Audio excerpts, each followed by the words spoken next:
It's GTL Awards time 2023. We've had a full season of tennis. There's lots to discuss. I'm joined by Ben, and this is going to be a very, very special episode. It is indeed. We've had an amazing year of tennis, and these are the awards that we're going to be going through, celebrating some of the amazing moments we've had. Yeah, so grab yourself a cold drink or a hot drink and sit back and welcome to the countdown. Novak Djokovic has won the Australian Open. 35 matches unbeaten. He's done it. He wins his 14th Roland Garros title. Djokovic levels the Grand Slam race. Gets the revenge for last year. Come on, does it? No way. Hey, we are back with the countdown. Sorry it's taken a while to bring you this episode. There has been a lot going on with GTL over the past week or two. Normally December's a bit of a quieter month, but we've been at the UTS in London. That was fantastic, and there's going to be more content coming from that on the channel over the next, say, week or two. Isn't that right, JG? Yeah, it was a really fun experience. I wasn't expecting it to be so enjoyable, but being there with the DJ and the fun rules and the players actually wanting to win made it exciting. There was a bit of animosity at times with some of the players, especially Rublev and Runa. They seemed to really sort of lash out on the format and the crowd and the other players. But it was a lot of fun, and I liked the fact that it was competitive. It wasn't like an exhibition where these players didn't really care. There was quite a bit of money on the line, and Jack Draper was incredible. I mean, that is the most money he's ever won from a tournament, so fair play to him. And he beat some really good players along the way, and the way he did it is really promising. I think we're going to have a really bright 2024 with Jack Draper if he can keep fit, because he's got all the tools. And yeah, I'm a bit disappointed I didn't get the opportunity, or we didn't get the opportunity to speak to him. But maybe next time, because if UTS is in London, I'll certainly be there. I had a really good time. Yeah, I totally agree, and I'm a bit sad that there's not an award for anything UTS in this award ceremony. But maybe next year there will be. So yeah, watch this space, hey? Yeah, before we get into the awards, I want to start, Ben, by just talking a little bit about 2023 and having our own little recap. And I'm going to just say some statements off the top of my head, and I want you to tell me how much you agree with them or not. So the first one I'm going to say is this. 2023, for me, will be remembered for Novak Djokovic solidifying himself as the greatest of all time. Yeah. Not agreed? And the first rest. One? Yeah, tick. Absolutely agree with that one. All right, the next thing I really remember 2023 for, well, there's loads of things, but we'll start with this one because it's really on the top of my mind. And that is, I think the WTA Tour lost its sparkle a little bit. Sort of yes and no. I think that there were some people who obviously came and shone in the year, but I do know what you mean to a certain extent. We didn't quite have the same storylines that or the same level that we saw the year before. It's too topsy-turvy from match to match. We had the real emergence of sort of a big three in Iga, Sabalenka and Rybakina. Coco Gauff forced her way into that argument and made some matches semi-fun and interesting. But all in all, there was a lot of other players who were just simply not at the races, not consistent. You wasn't sure what you're going to get. Yeah. And I just don't think the whole package of the WTA with the marketing, the chairman, everything, the way it's been organised with the events, it hasn't quite worked out. And I think Pliskova's just done an interview regarding this, and she was talking about how since Serena and Sharapova, she's noticed the interest has just not been there so much. And I'm hopeful 2024 can improve this, because we've got some characters who will bring eyes on the sport coming back. Naomi Osaka being one of them. Yep. She is a really fierce competitor and someone I love to watch on the tennis court. Raducanu, I don't think she is as such fierce competitor, but she's a Grand Slam champion and she's learning her trade and she's got an ability to make people want to watch tennis, probably more so than anyone. So they're two really exciting talents coming there. And I want to see like the likes of Mira Andreeva and some of the young ones, how they can sort of add into it. King Wing Zheng. Maybe Layla as well. For sure. But it definitely 2023, if I'm being honest, let me know in the comment section if you agree or disagree with any of these. Of course, it's just my opinions before I offend anyone. That is, I feel, the WTA lost its sparkle a little bit. The next point I'm going to say, 2023 was a fantastic year for Yannick Sinner from start to finish. I thought he really put himself out there and he's made the men's tour super interesting, and I feel he's positioned himself up there with the likes of an Alcaraz and a Daniel Medvedev. Oh, most definitely. And I think that he's sort of paved the way, I think, a little bit for some of these other young players. We've seen a few young players coming through on the men's side as well, which are really promising players. And Yannick Sinner now moving to the next level of his career, let's say, sort of means that they can now maybe step into where he was. Like, I mean, he was in that section outside of those big players, and now I think we're really starting to see him compete with the likes of Djokovic and Alcaraz and Medvedev. He's getting the better of them now, and 2024 could be the year of Yannick Sinner, maybe the year of the carrot. Maybe that's what it's going to be known as in 2024. But he has to still continue to grow. That's the thing. We don't want to see a Felix drop-off like we saw this year. I'm glad you said that, because that's my point number 4. I've not written these down. They're just off the top of my head, but I was just thinking while you were speaking. And Felix is another one we've got to discuss. Of course, I really had him going so well in my predictions for 2023. I got embarrassed there. And Felix has been, for me, he's shown that I don't think he's going to have enough to really compete with the top players. And I think maybe people are saying he's still young and he can get there. I would put him out of the race completely. And I think he'd be fortunate if he can get anywhere close to the top 10 again. That's what I've learnt from 2023, but I'm not sure if you agree. I mean, I would say that for Chapo. I think Felix has definitely the ability. It's just about willpower, I think. I don't know. Is it a Canadian thing that's going on as well? I don't know. Like Andreescu, she has a lot of injury problems. The one person that you can be rest assured that will carry Canada is Leylah Fernandez. She's someone who never stops trying to be the best version of herself on a tennis court. And they could all learn a lot from someone like her. She has a lot of desire to do well in the sport. Maybe she doesn't have all the attributes, but just having the will to win, that's something that Chapo, Felix, and I wouldn't say Andreescu because she's just been unfortunate with injuries, but the men can learn probably more from the women, I think, in Canada. Yeah, for sure. I don't really have many more. Maybe one is Nicholas Jarry. This may surprise you, this next comment. Go on. He has, I think, a very underrated game, and I think he, on his day, can beat a lot of the top players. Wow. And he's an outlier I want to throw into the hat for 2023 because I saw a graphic 24, today. you mean?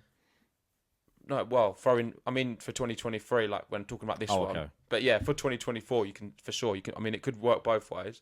Yeah. I saw a graphic today, and his forehand is one of the fastest and most effective on the tour. I saw Djokovic's point there, everything.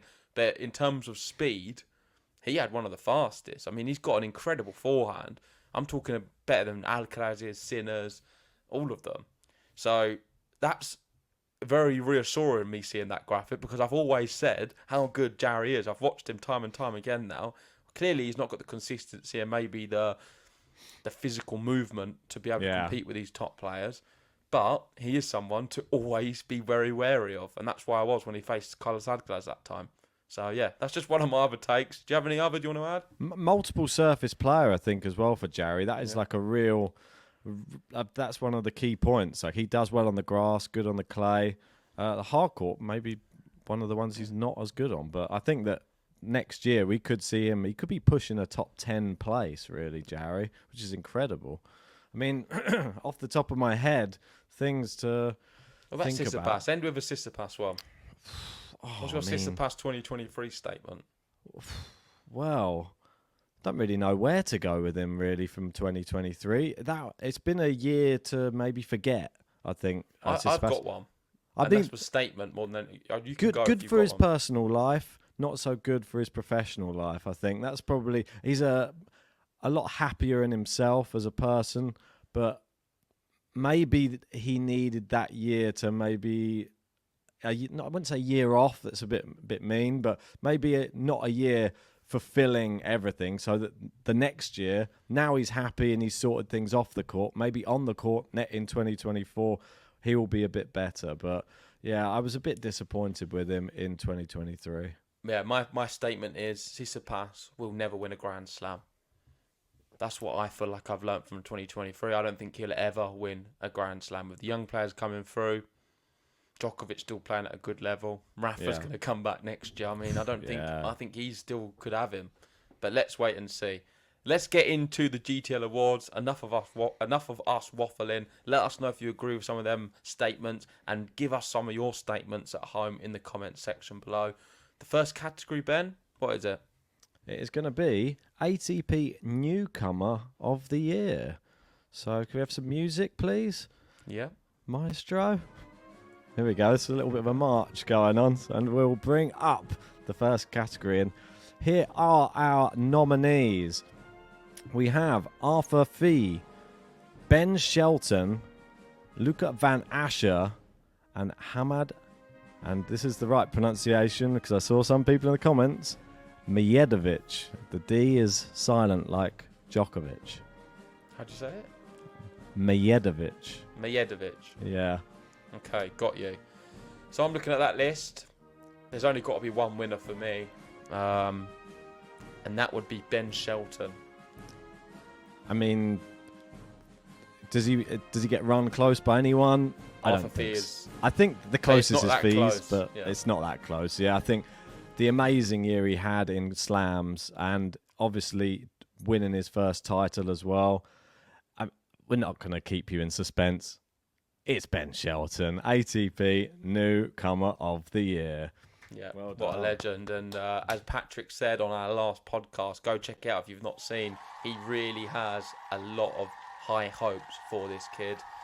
And I would love to see him sort of work his way into the conversation. I mean, he is one of the exciting prospects that will, like you were saying at the start, put more eyes on the sport.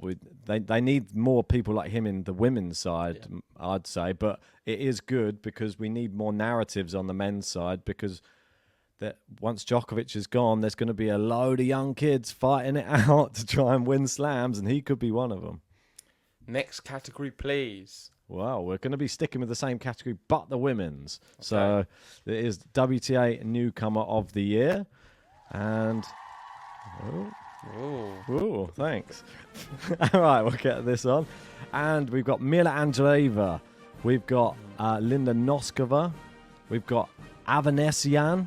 Good year she had yeah, very good. And we have, I believe it's Ashlyn Kruger as well. I believe sister of the men's player as well. Yep. Is it Mitchell Kruger? Yep, that's right. Looking at them names, I would have to go for Mila Andreeva. I mean, it jumps off the page, doesn't it? Like, Mila Andreeva is the one name who everyone has spoken about this in Grand Slams, you see the bookies. They had her at some events towards the end. Sort of, she was up there 16, 18, 20 to 1. So that says everything crazy. You need to know about this young girl. I mean, the one thing I'd say that impressed me so much, which... Madison Keys, she nearly took out at Wimbledon, and Madison Keys had to fight so hard to defeat Mila Andreeva. She was playing such good tennis. Little bit of naivety, but it's understandable when you're 16 years old. So I can't wait to see what's happening next year. If she didn't even announce if she's won yet, Ben.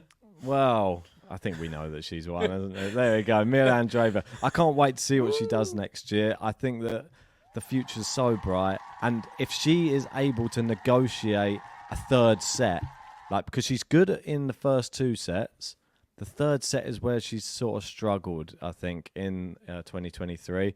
But that all comes with age, and she's shown so much belief, I think, and given the whole tennis tour something to talk about on the women's side, and that's what we need.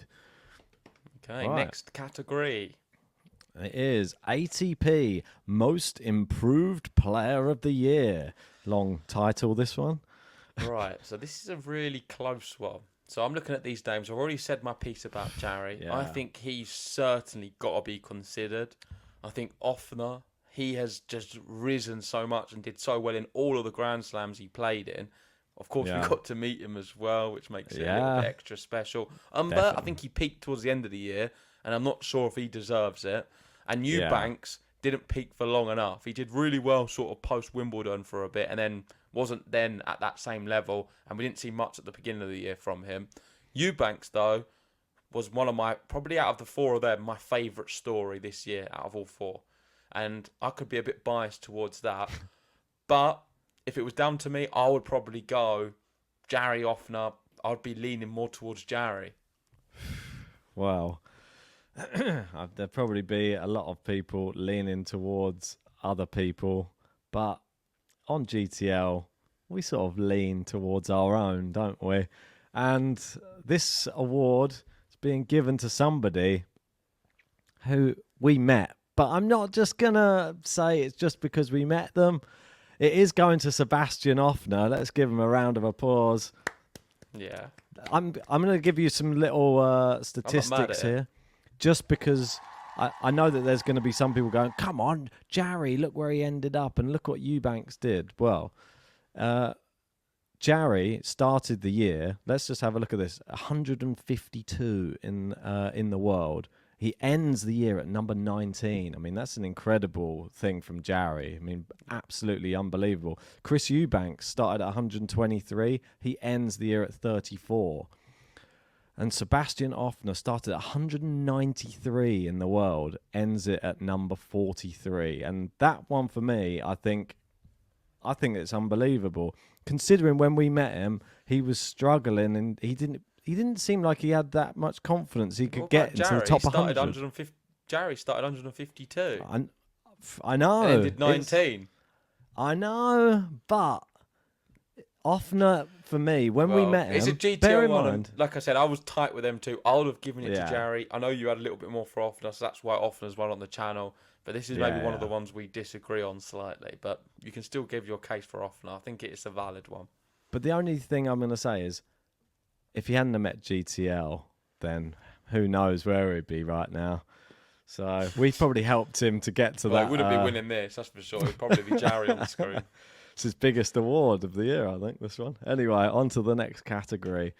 And this one is the WTA Most Improved Player of the Year. And this one, a very, very interesting quartet. We've got Mukova, Vondrousova, Haddad Maia, and Kim Win-Zheng.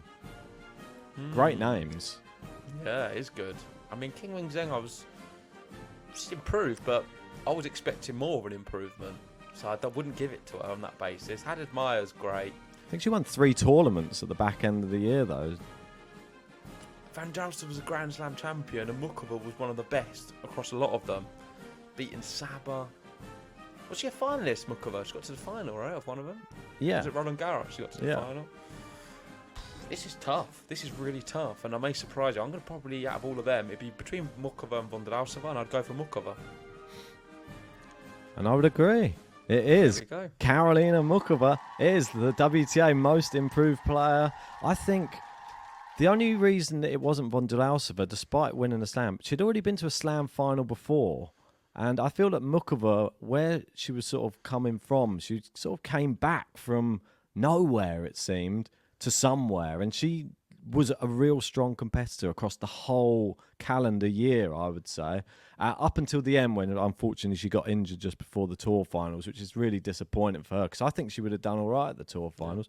One of the only players who she would have done better than a breadstick and a bagel against the Eagle, I guarantee that. It's like Mukova doesn't go down in that sort of fashion. No.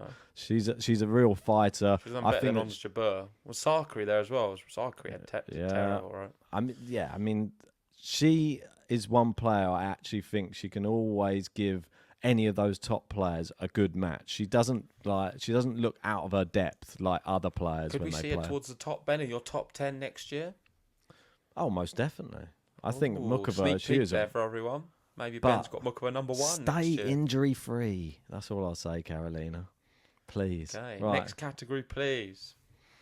ATP Match of the Year. I mean, wow, this is a big one. Read these ones out for us. I mean, we've got Australian Open, Murray Kokkinakis. We've got Alcaraz, Djokovic, Wimbledon final. We've got Djokovic, Alcaraz in Cincinnati. And we've got Sinner Medvedev in Beijing. I mean, all of these are ridiculous matches. Remind me of the Australian Open one with Murray. I believe, is that the one Kokkinakis was 2 sets up and a break, maybe? And then Murray come back in 5? It was the 5-set thriller. Marathon Murray, he was known as. He'd beaten, was it Berrettini as well in 5-set? I mean, it was just incredible what Murray was doing at the start of the year, and everybody was just treated to seeing Andy Murray playing amazing Grand Slam tennis again. And some of the shots, do you remember? It was like a highlight reel where I was just watching on Twitter. Then when you just seeing Murray just storming around the court, hitting shots like never before.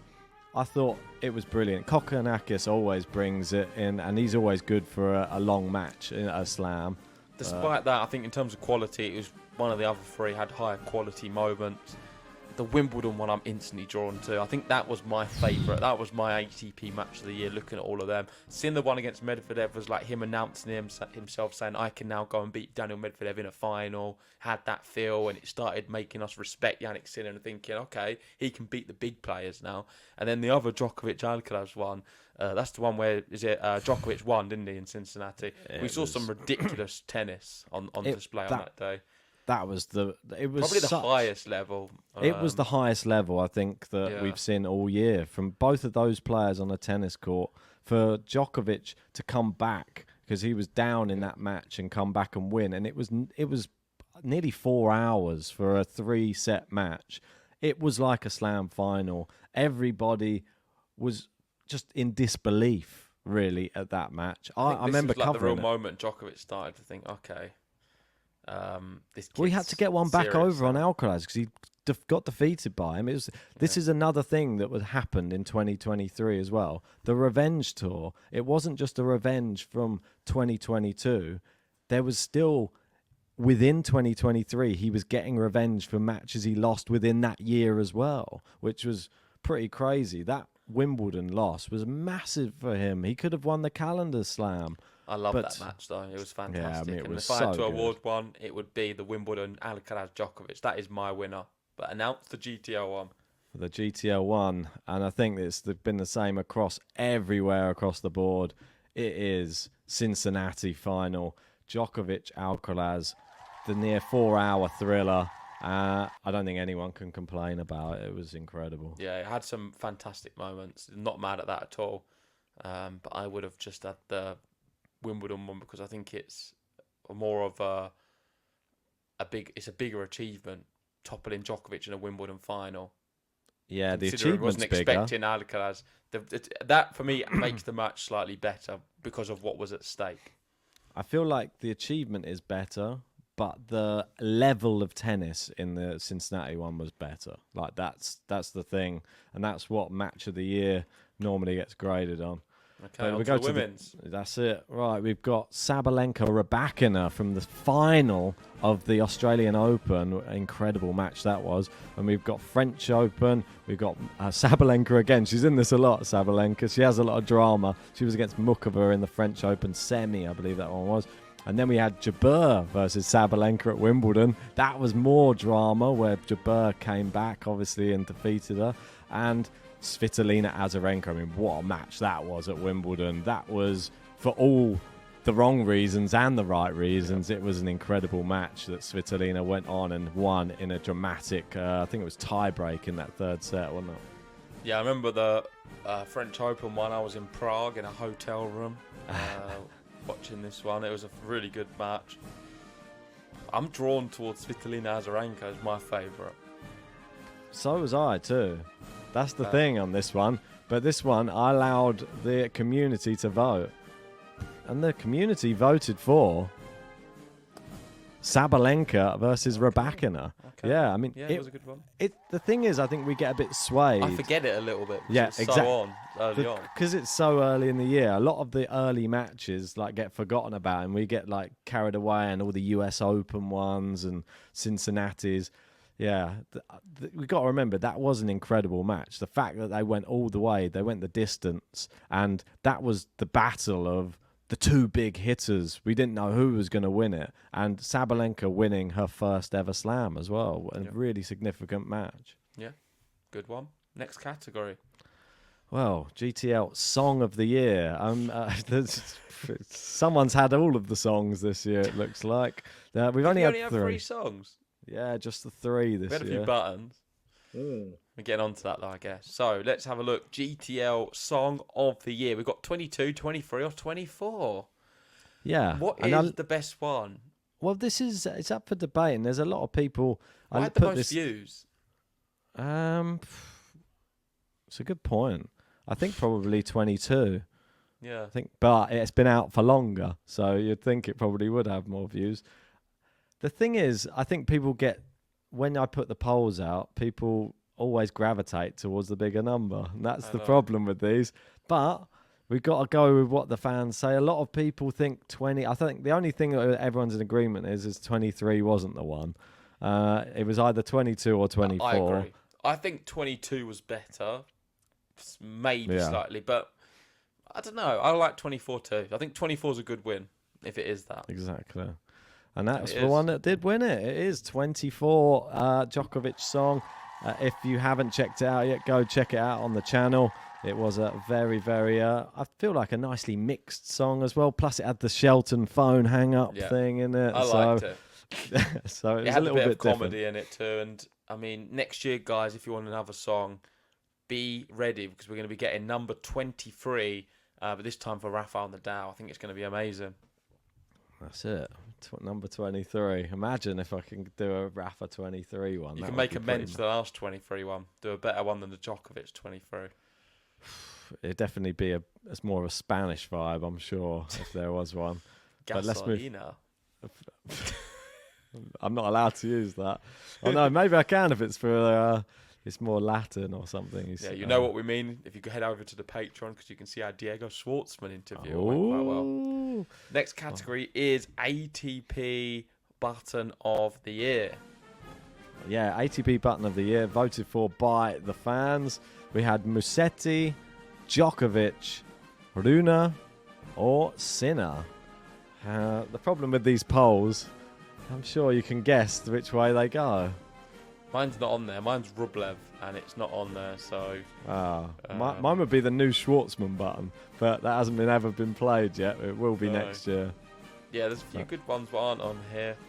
Out of these, I'd give it to Lorenzo Musetti. I think I probably would as well. I quite like the Lorenzo Musetti one, but because I think this one won it last year, but he's gone and done it again by about an 85%. Djokovic it's just wins the Djokovic again. Fans. I don't know what it is. It's not the button's okay. But it's not that great. But GTL spoken, and when we say GTL, this channel is for you guys, the fans, and you have had your say, and you would like Novak Djokovic to win ATP Button of the Year. Let's get on to the WTA Button of the Year. Is it going to be Ons Jabeur? No, because she's not even up for the nominee. No, we got the Mukova, Haddad Maia, Noskova, or Mila Andreeva.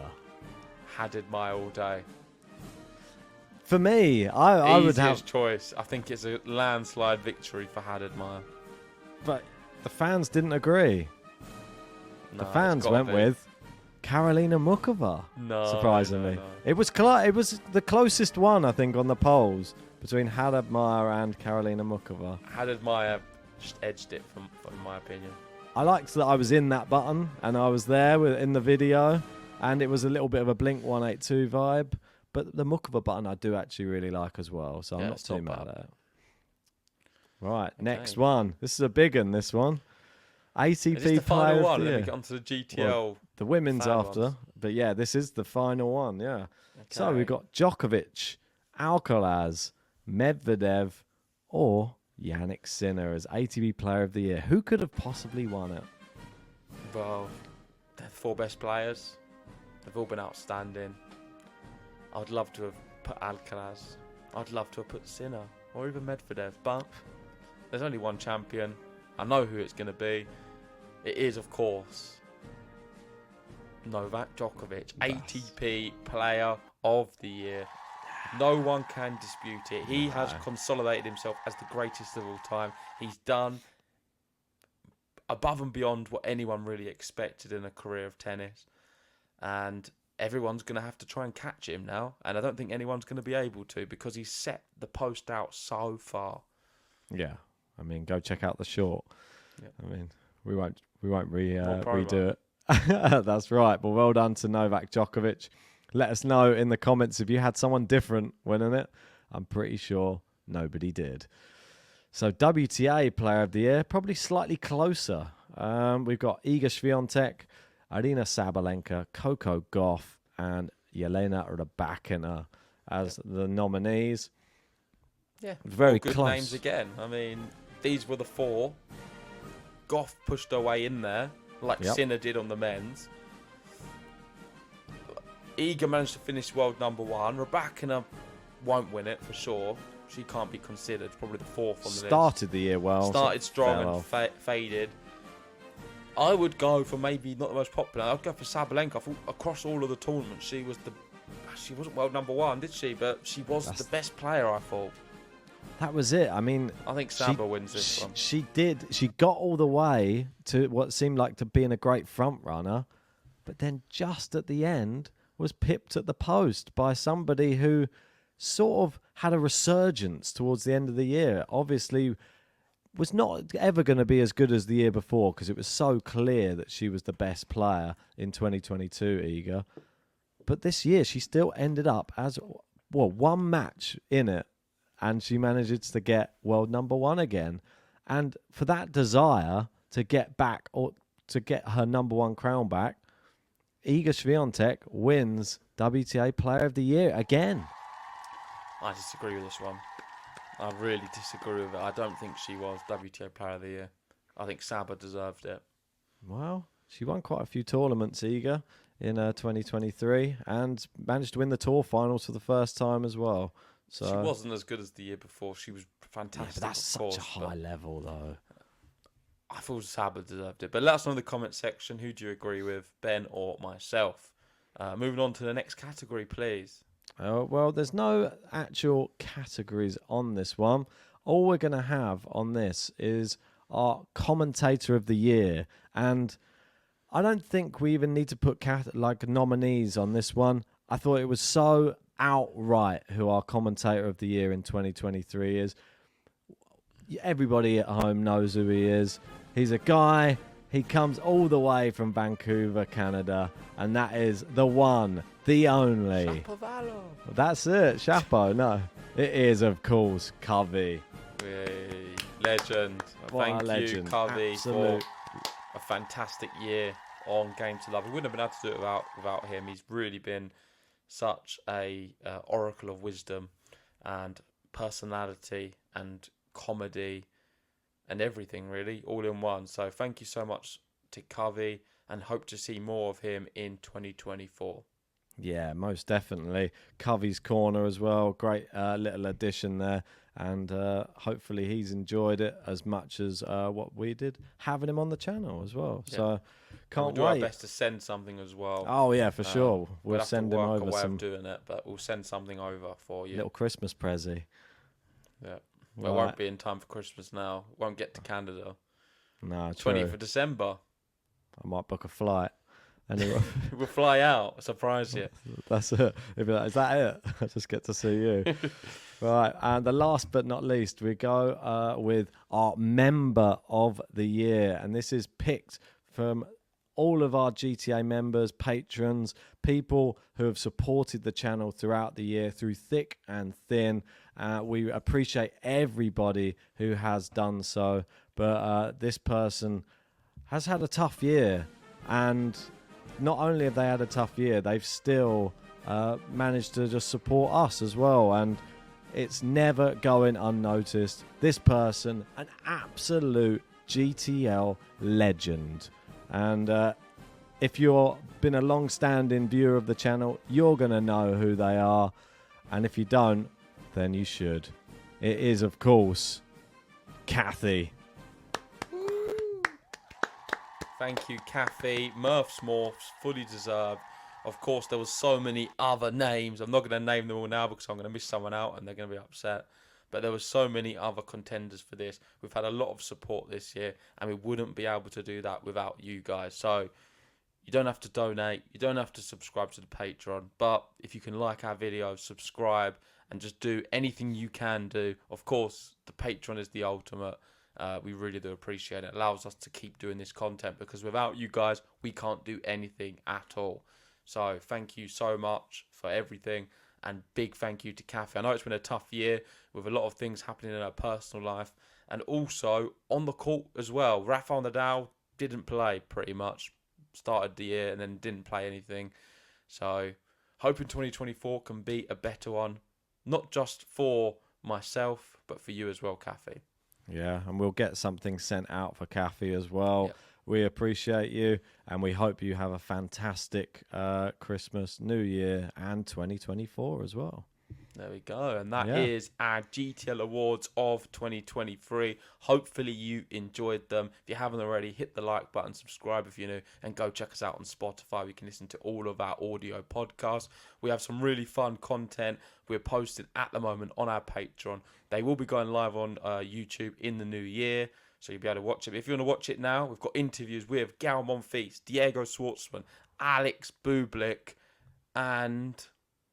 Gael Monfils? I said that. Oh. Benoit Paire, of course. How can I forget? Benoit Paire, the man with a beard. We have a great moment with Ben and Benoit comparing beards. If you want to watch it, head over to the Patreon. But yeah, this was another episode of The Countdown. We'll be doing another video very soon talking about our year-end predictions for 2024. Me versus Ben again, and we're going to be giving our men's and women's predictions for the top 10 and all of the Grand Slams. Can't wait for that. And I've got a new scoring system I want to suggest with you. Someone suggested to me in the comments. So I'll be bringing that one up during that episode. Does it give Kyrgios a protected ranking? Yeah, he only gets 1 point max.